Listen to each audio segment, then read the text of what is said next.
Shalom, bertemu lagi dalam renungan hari ini. Puji Tuhan, kesempatan baru Tuhan Yesus berikan sekali lagi hari ini. Dan kiranya kesempatan yang Tuhan berikan hari ini benar-benar kita pakai dengan semaksimal yang kita bisa. Kita lakukan apa yang menjadi kehendak Tuhan, kita renung-renungkan apa yang dikehendaki Tuhan dan kita melakukannya. Kita implementasikan ya semua hal-hal yang kita ketahui mengenai Tuhan, yang Tuhan mau, yang kita lakukan selama kita hidup di dunia ini. Dan biarlah hidup kita ya yang di dunia ini cuma sekali, kita berdampak yang bagaimana? Berdampak yang baik tentunya. Seperti yang kita baca kemarin ya, ada dua macam perhambaan. Satu, perhambaan di bawah dosa, dan satunya lagi perhambaan di bawah kebenaran. Kita menjadi hambanya Allah. Dan itu pilihan bebas bagi manusia. Kita mau milih yang mana? Karena kalau kita menjadi hamba sesuatu ya, kita akan dipengaruhi oleh Tuhan kita. Kalau kita mau menjadi hamba dosa, tentunya segala aspek dalam hidup kita upahnya maut. Karena upah dosa adalah maut. Tetapi kalau kita mau jadi hamba kebenaran, menjadi hambanya Allah, tentunya apa yang kita baca ya, ini seperti yang kita baca kemarin, kita melakukannya, sehingga apabila kita mentaati kebenaran itu, yaitu mentaati apa yang menjadi kehendak Tuhan, tentunya apabila kita taat maka hidup kita akan mengalami pengudusan. Dan akhirnya yang akan kita dapatkan apa? Hidup yang kekal. Segala sesuatu itu berdasarkan apa yang kita pilih. Apakah kita menjadi hamba kebenaran yang seperti yang dimaui Tuhan, ataukah kita memilih hamba dosa? Karena kita lebih mementingkan keinginan kedagingan. Itu semua pilihan bebas. Tetapi semua ada resikonya. Resiko yang baik akan kita terima, yaitu hidup yang kekal, apabila kita mau menjadi hamba kebenaran, di mana kita melakukan apa yang menjadi kehendak Tuhan. Dan hasil dari itu tentunya pengudusan setiap hari. Karena kita dengan sadar mau menjadi hamba kebenaran. Dan hasilnya seperti yang Paulus katakan, hidup yang kekal. Tetapi yang akan kita dapatkan sebaliknya apabila kita mau menjadi hamba dosa. Itu pilihan bebas. Dan kita harus sadar, tujuan manusia itu satu, ke surga bertemu dengan Tuhan Yesus. Apabila kita dengan rela menjadi hamba dosa, tentunya jalannya itu berbeda. Jalan yang luas memang akan dijalani manusia tersebut. Karena dengan melakukan dosa ya, mereka bisa memenuhi keinginan daging mereka. Mereka akan mendapatkan kesenangan dunia ya, kalau kita bisa menyebut itu. Tetapi itu bukan jalan Tuhan. Bukan jalan yang selama ini yang kita baca, yang ditempuh Tuhan Yesus 2000 tahun yang lalu. Jadi mari kita introspeksi diri ya, kita bercermin. Selama ini kita menjadi hambanya siapa? Apakah hamba kebenaran, hambanya Allah? Atau malah sebaliknya, menjadi hamba dosa, hamba dunia ini? Selama kita di dunia, ini kesempatan kita untuk berbalik menjadi seperti yang Tuhan mau.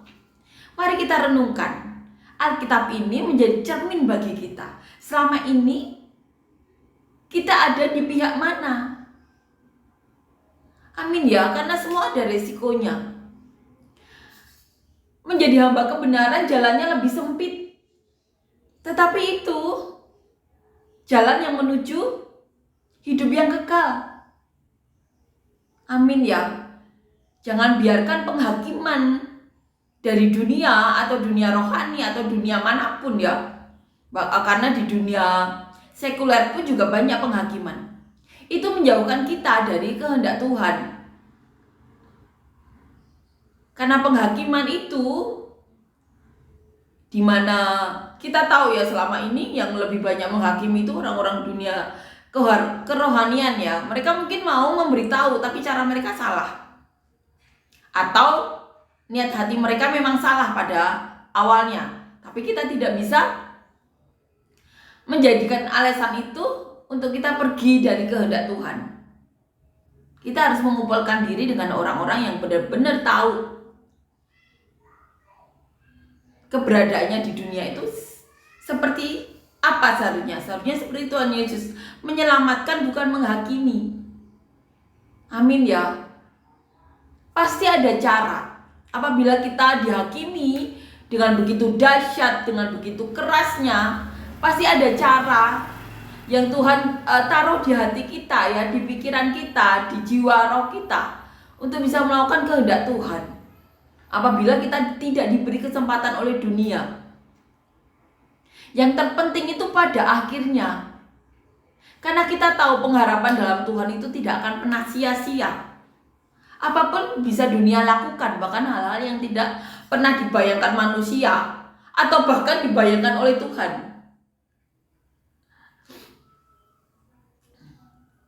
Bahwa manusia bisa melakukan apapun. Sampai Tuhan Allah pemilik dunia ini mengirim anaknya yang tunggal untuk menyelamatkan manusia, karena manusia sudah melancang begitu jauh. Amin ya. Kiranya kita semakin dikuatkan, semakin berakar kuat ya di dalam Tuhan, sehingga apapun yang dilakukan dunia kepada orang-orang yang mau menjalani jalan Tuhan, itu semakin bisa berakar kuat di dalam Tuhan. Apapun yang dilakukan dunia, kita seharusnya fokus kepada Tuhan. Menyakitkan memang ya, apa yang bisa dilakukan dunia itu kadang-kadang tidak bisa manusia bayangkan. Tapi itulah dunia yang semakin hari semakin jahat. Karena apa? Keinginan daging mereka lebih mereka utamakan. Yang terpenting kita fokus kepada Tuhan. Kita melakukan apa yang menjadi kehendak Tuhan. Karena kita punya pengharapan yang tidak akan pernah mengecewakan. Di dalam Tuhan itu pengharapan tidak mengecewakan. Amin ya. Kita pegang janji Tuhan. Tuhan yang mana? Tuhan yang masih berbicara sampai hari ini. Tuhan yang tidak bisa disangkal lagi oleh manusia. Masih berbicara sampai hari ini. Bahkan untuk menyelamatkan manusia. Tuhan berbicara 16 tahun yang lalu melalui saya. Itulah Tuhan.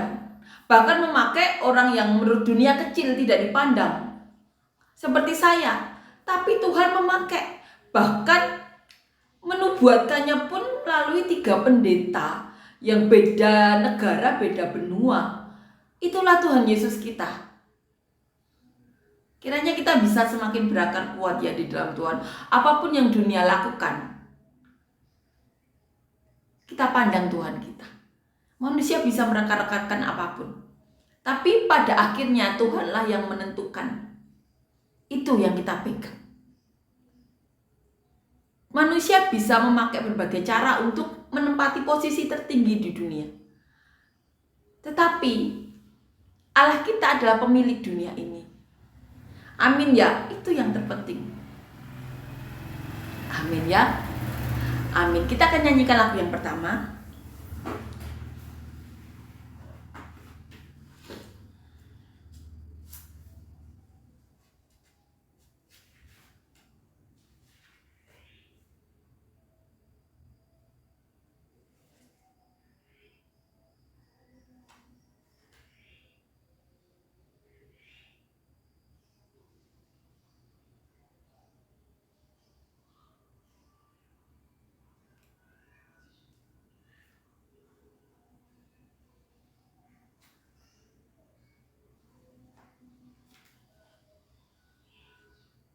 Saya akan nyanyikan lagu yang pertama.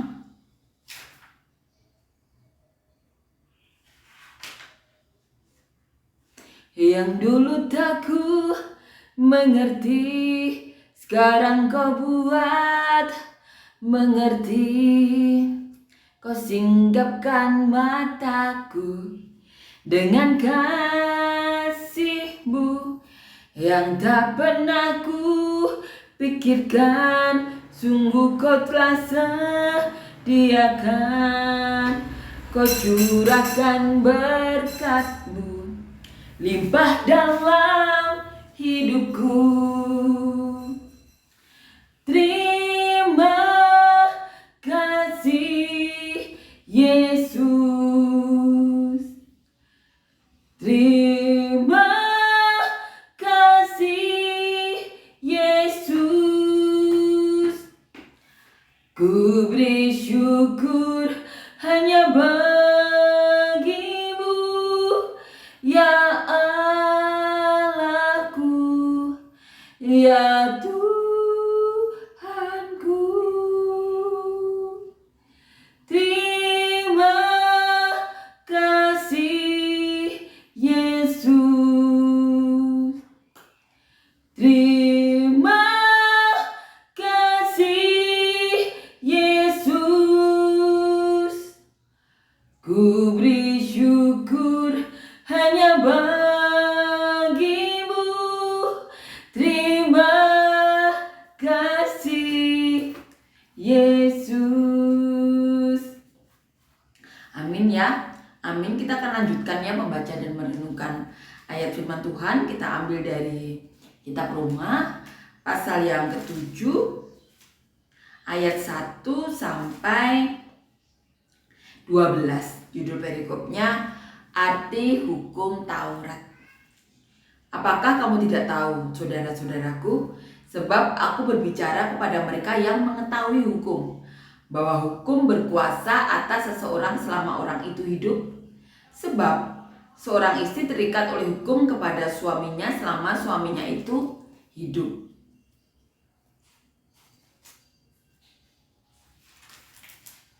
Akan tetapi apabila suaminya itu mati, bebaslah ia dari hukum yang mengikatnya kepada suaminya itu. Jadi selama suaminya hidup ia dianggap berzinah kalau ia menjadi istri laki-laki lain. Tetapi jika suaminya telah mati, ia bebas dari hukum, sehingga ia bukanlah berzinah kalau ia menjadi istri laki-laki lain. Sebab itu saudara-saudaraku, kamu juga telah mati bagi hukum Taurat oleh tubuh Kristus, supaya kamu menjadi milik orang lain, yaitu milik Dia yang telah dibangkitkan dari antara orang mati, agar kita berbuah bagi Allah. Sebab waktu kita masih hidup di dalam daging, hawa nafsu dosa yang dirangsang oleh hukum Taurat bekerja dalam anggota-anggota tubuh kita, agar kita berbuah bagi maut. Tetapi sekarang kita telah dibebaskan dari hukum Taurat, sebab kita telah mati bagi Dia yang mengurung kita, sehingga kita sekarang melayani dalam keadaan baru menurut roh, dan bukan dalam keadaan lama menurut hukum Taurat. Jadi demikian apakah yang hendak kita katakan? Apakah hukum Taurat itu dosa? Sekali-kali tidak. Sebaliknya, justru oleh hukum Taurat aku telah mengenal dosa, karena aku juga tidak tahu apa itu keinginan kalau hukum Taurat tidak mengatakan jangan mengingini. Tetapi dalam perintah itu dosa mendapat kesempatan untuk membangkitkan di dalam diriku rupa-rupa keinginan, sebab tanpa hukum Taurat dosa mati. Dahulu aku hidup tanpa hukum Taurat, akan tetapi sesudah datang perintah itu dosa mulai hidup. Sebaliknya aku mati, dan perintah yang seharusnya membawa kepada hidup ternyata bagiku justru membawa kepada kematian. Sebab dalam perintah itu dosa mendapat kesempatan untuk menipu aku, dan oleh perintah itu ia membunuh aku. Jadi hukum Taurat adalah kudus, dan perintah itu juga adalah kudus, benar dan baik. Arti hukum Taurat. Di sini Paulus mengajarkan arti dari hukum Taurat. Kita tahu kemarin Paulus mengajarkan mengenai dua macam perhambaan, yaitu perhambaan kepada dosa dan kepada kebenaran. Di sini Paulus mengajar apa itu hukum Taurat. Paulus mengatakan hukum Taurat itu kudus, dan perintah itu juga kudus, benar dan baik. Tetapi manusia kita tahu apabila ada perintah cenderung untuk melanggar. Dan dikatakan bahwa oleh karena perintah hukum Taurat ya, mereka jadi tahu bahwa perintah hukum Taurat itu Kalau mereka mengingini, yaitu mengingini milik orang lain, itu jadi dosa. Mereka tahu itu, mereka jadi tahu mana yang benar, mana yang salah. Nah, di sini kita akan renungkan ya, bagaimana Paulus mengajar mengenai arti hukum Taurat. Di ayat pertama dikatakan, apakah kamu tidak tahu, saudara-saudara, sebab aku berbicara kepada mereka yang mengetahui hukum. Jadi saat Paulus berbicara ini ya, Paulus mengatakan di depan orang-orang yang mengerti mengenai hukum. Dikatakan, sebab aku berbicara kepada mereka yang mengetahui hukum, bahwa hukum berkuasa atas seseorang selama orang itu hidup. Ini yang dikatakan Paulus.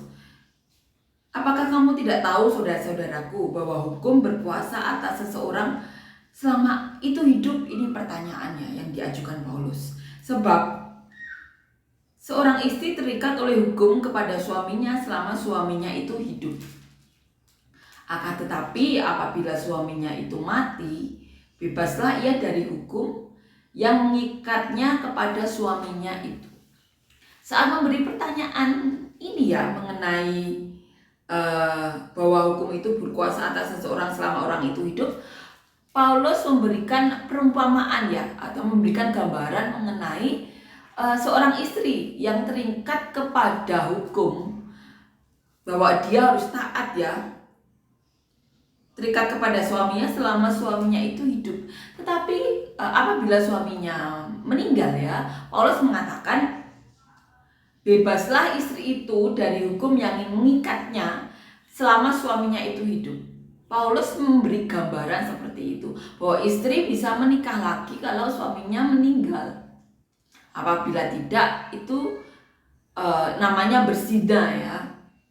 Paulus memberikan gambaran seperti itu untuk memperjelas ya mengenai pertanyaan yang diberikan Paulus kepada orang-orang yang di sini dikatakan bahwa Paulus mengatakannya di depan orang-orang yang mengerti hukum.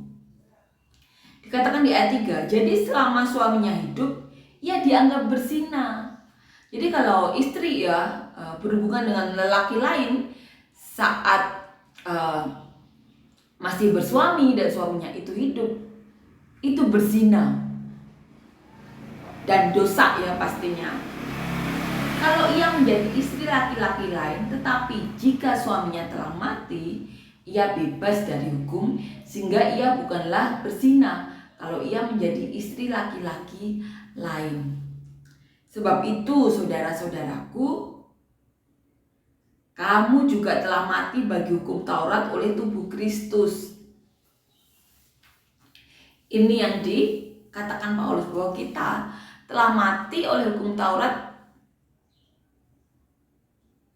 bagi hukum Taurat oleh tubuh Kristus, supaya kamu menjadi milik orang lain, yaitu milik Dia. Jadi kita itu mati oleh hukum Taurat. Di sini dikatakan oleh tubuh Kristus supaya kamu menjadi milik orang lain, yaitu milik Dia. Jadi karena hukum Taurat itu ada, dan ini ya kita tahu bahwa mana yang dosa, mana yang tidak. Jangan membunuh, jangan mengingini keinginan jangan mengingini milik orang lain. Hormatilah ayah dan ibumu. Apabila kita melanggar hukum Taurat tersebut, kita itu mati di bawah hukum Taurat. Tetapi karena kita telah ditebus oleh tubuh Kristus dan kita dibangkitkan oleh Allah dalam Kristus Yesus itu ya, kita menjadi milik Dia. Jadi kita itu umat tebusan. Kita itu bukan milik diri kita lagi, tapi kita tuh miliknya Tuhan Yesus.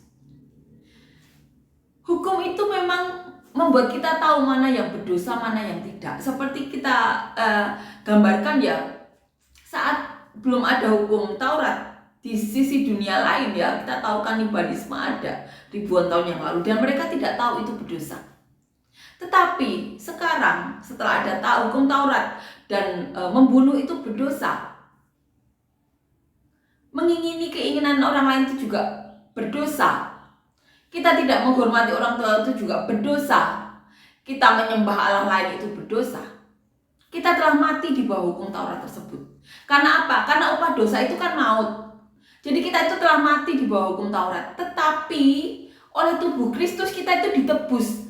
Makanya kita menjadi milik Dia. Kita tuh miliknya Allah. Kita tuh milik kepunyaan Allah. Kenapa? Karena kita telah ditebus oleh Tuhan Yesus. Jadi hidup kita itu bukan milik kita lagi. Karena kita ditebus oleh Tuhan Yesus. Amin ya. Hidup kita itu kita harus sadar. Kita itu bukan hidup kita itu bukan milik kita lagi. Karena kita telah mati di bawah hukum Taurat. Tetapi kita telah ditebus oleh tubuh Tuhan Yesus. Sehingga kita menjadi milik Allah, milik kepunyaannya Allah. Amin ya. Amin. Yang telah dibangkitkan dari antara orang mati. Tuhan telah dibangkitkan dari antara orang mati. Kita itu miliknya Tuhan, miliknya Allah, miliknya Tuhan Yesus. Yang telah dibangkitkan dari antara orang mati. Makanya di Alkitab dikatakan Roh Kudus itu diberikan kepada orang-orang atas permintaan Tuhan Yesus. Amin ya. Amin. Sebab waktu kita masih hidup di dalam daging, hawa nafsu dosa yang dirangsang oleh hukum Taurat bekerja dalam anggota-anggota tubuh kita agar kita berbuah bagi maut. Ini yang dikatakan Paulus. Sebab waktu kita masih hidup dalam daging, saat kita ini ya mau menjadi hamba keinginan kita sendiri, dikatakan di sini hidup dalam daging ya. Hawa nafsu dosa yang dirangsang oleh hukum Taurat bekerja dalam anggota-anggota tubuh kita agar kita berbuah bagi maut. Ini yang dikatakan Paulus. Kita berbuah bagi maut. Apapun yang kita lakukan buahnya maut. Karena apa? Menuruti keinginan daging. Kita tahu upah dosa adalah maut. Dikatakan di sini berbuah bagi maut. Tetapi sekarang kita telah dibebaskan dari hukum Taurat. Sebab kita telah mati bagi Dia yang mengurung kita, sehingga kita sekarang melayani dalam keadaan baru menurut roh dan bukan dalam keadaan lama menurut huruf hukum Taurat. Ini yang dikatakan Paulus bahwa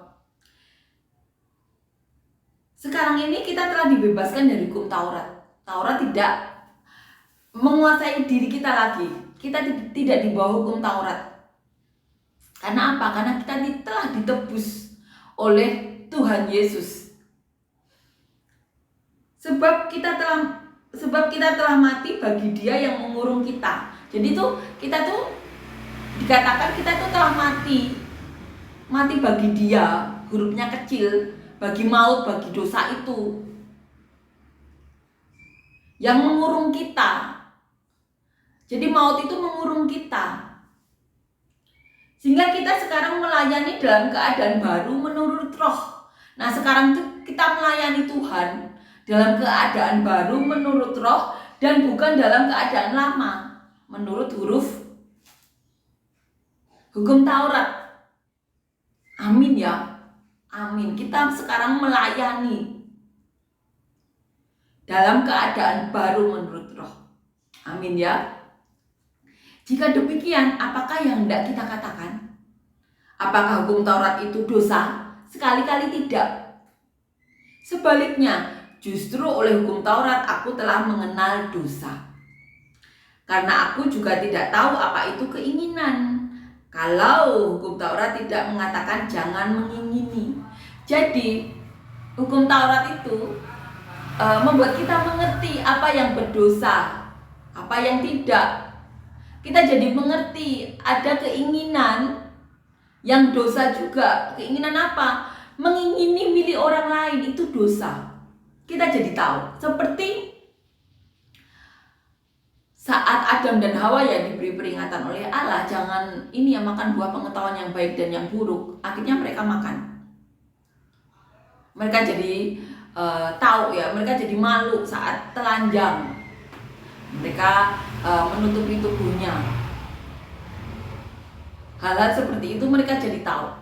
Dan seperti ini juga kita jadi tahu bahwa apa yang dosa, mengingini milik orang lain itu dosa menurut Allah. Dan kita sekarang bukan hamba dosa lagi atau hamba maut ya. Kita tidak dikurung oleh dosa lagi, tetapi kita telah ditebus oleh Dia, Tuhan kita, anak Allah yang hidup. Amin ya. Amin. Tetapi dalam berita itu dosa mendapat kesempatan untuk membangkitkan di dalam diriku rupa-rupa keinginan. Sebab tanpa hukum Taurat dosa mati. Dahulu aku hidup tanpa hukum Taurat, akan tetapi sesudah datang perintah itu dosa mulai hidup. Sebaliknya aku mati, dan perintah yang seharusnya membawa kepada hidup ternyata bagiku justru membawa kepada kematian. Sebab dalam perintah itu dosa mendapat kesempatan untuk menipu aku, dan oleh perintah itu ia membunuh aku. Jadi hukum Taurat adalah kudus, dan perintah itu adalah kudus, benar dan baik. Jadi karena hukum Taurat kita tahu apa yang dosa, apa yang tidak. Jadi kita tahu apabila kita mengingini milik orang lain itu dosa. Apabila kita membunuh itu dosa, tidak menghormati orang tua juga dosa. Dan kita tahu upah dosa itu maut. Tetapi di sini dikatakan bahwa kita sudah ditebus, kita ditebus oleh Tuhan Yesus, kita menjadi miliknya, milik Tuhan, milik Allah. Dan walaupun hukum Taurat membuat kita tahu mana yang benar, mana yang tidak, mana yang dosa, yang mana yang tidak, tetapi Paulus mengatakan hukum Taurat itu tetap kudus, perintahnya juga benar dan baik. Amin ya. Jadi pilihan di tangan kita, apakah kita menjadi hamba dosa atau hamba kebenaran. Tetapi berita baiknya, kita telah ditebus. Oleh karena kita hidup dalam dosa ini ya, kita telah ditebus oleh Dia, yaitu Tuhan kita. Dan di mana Tuhan Yesus adalah kasih karunia dari Bapa untuk umat manusia. Kasih karunia itu adalah Tuhan Yesus sendiri. Kita telah ditebus, dan kita harus menyadari itu. Kita sudah dibebaskan. Kita tidak lagi di bawah maut tidak lagi mengurung kita. Kita harus sadar itu. Amin ya. Jadi kita selama di dunia ini pilihannya cuma dua. Jadi hamba dosa atau hamba kebenaran. Amin ya. Kiranya kita bisa saling menyelamatkan ya.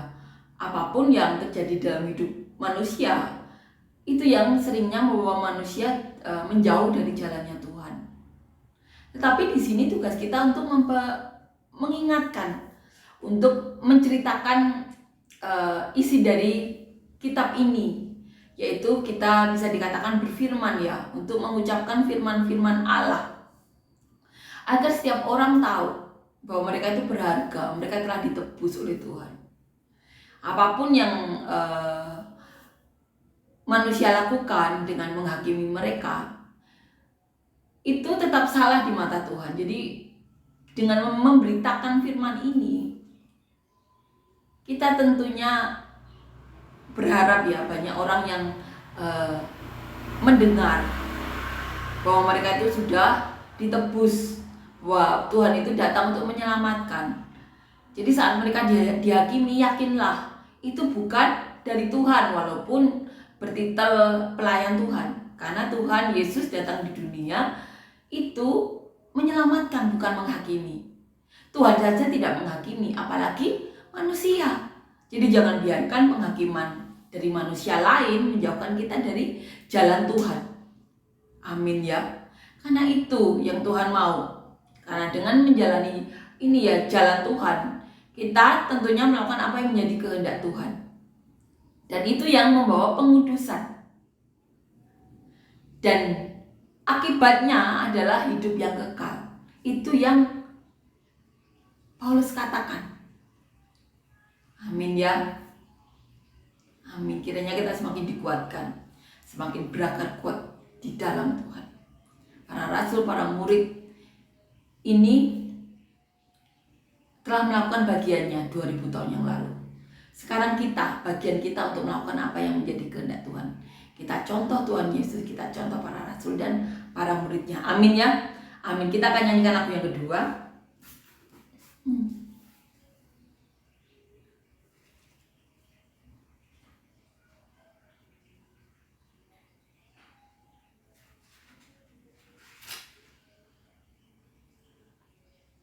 Selidiki aku, lihat hatiku, apakah ku sungguh mengasihimu, Yesus, Kau yang Maha Tahu dan menilai hidupku. Tak ada yang tersembunyi bagimu. Telah kulihat kebaikanmu